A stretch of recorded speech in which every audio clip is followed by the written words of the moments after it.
So hi, my name is Brian Zinchuk. I'm the editor and owner of PipelineOnline.ca, which is Saskatchewan's energy news. I'm the only journalist in Saskatchewan who is focused on energy, and I've been doing it for 15 years now. What do you do for fun? I'm a photographer in many ways. I built that into commercial business, which came from my journalism. So it's almost turned into work more than anything. I spend a lot of time with my kids working on their vehicles. I've got two teenagers. One is becoming a mechanic, and the other one is probably going to be an electrician. So we do stuff like that. What are some energy issues that Saskatchewan is facing? Well, it depends which aspect you're looking at, because from the oil industry, for instance, I am deeply alarmed that we have very low drilling numbers compared to what we have historically, despite the fact that the downturn of prices is effectively over. We had $75 WTI oil, and in southeast Saskatchewan last week, we only had 8 drilling rigs drilling for oil. A few years ago, that was 60. So that means that if we don't get more drilling happening, we're going to have serious atrophy of oil field services. When it comes to other issues like power generation, for instance, Saskatchewan is hugely impacted by the clean electricity regulations brought in by the federal government.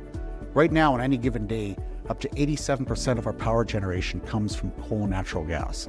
And the federal government wants us to get rid of all of that in 11 years. And on top of that, they also expect within these regulations that the electrical grid is going to grow by a factor of 2.5 in the space of 26 years. It's utterly impossible, and that's what Premier Scott Moe has said, and that's why he's fighting this tooth and nail. I wrote a column a while back where I said basically the Saskatchewan government is saying to hell with that, and he quoted it in his speech on the Saskatchewan First Act. So those are two of the big issues, but we've also got development of new industries in the energy sector that use energy services, such as we've got several companies looking to explore for lithium in southern Saskatchewan, and we've also got a tremendous growth in the helium industry. What do you think of Scott Moe taking on Justin Trudeau's aggressive overreach with the carbon tax? Well, I keep asking him, is this carbon tax and the clean electricity regulations, they're all tied into this. In fact, Moe did a white paper that came out a year ago where he outlined 9 different climate change initiatives and how they're going to hurt Saskatchewan, the clean electricity regulations being the 10th. And they're all tightly related. And I keep asking him, is this going to lead to a national unity crisis? And he kind of dodges that one a little bit, but that's really what this is coming to, because if the government of the nation is going to make it such a Saskatchewan people cannot afford to live, cannot afford to heat their homes, cannot afford to eat or buy gas or transport. We don't have public transportation in most of Saskatchewan. You have to drive. Most people in Saskatchewan, if you're in rural areas, 90% drive pickup trucks. You know, the carbon tax on that is just brutal. So these are all things that he's really fighting for, because we don't have other options.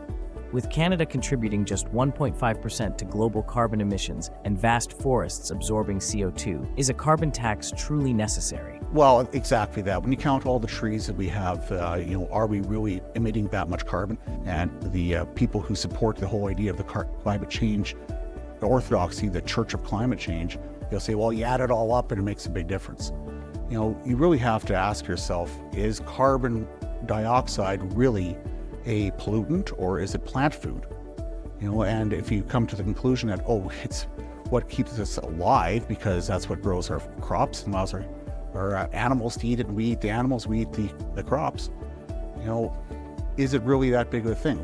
What about all the planetary cycles, the Milankovitch cycles? What about the fact that the land that we're standing on right now was covered in 2 miles of ice 18,000 years ago? All of Saskatchewan, 98% of it was covered in 1 mile to 2 miles of ice for 80,000 of the last 100,000 years. No one ever talks about that in the general media.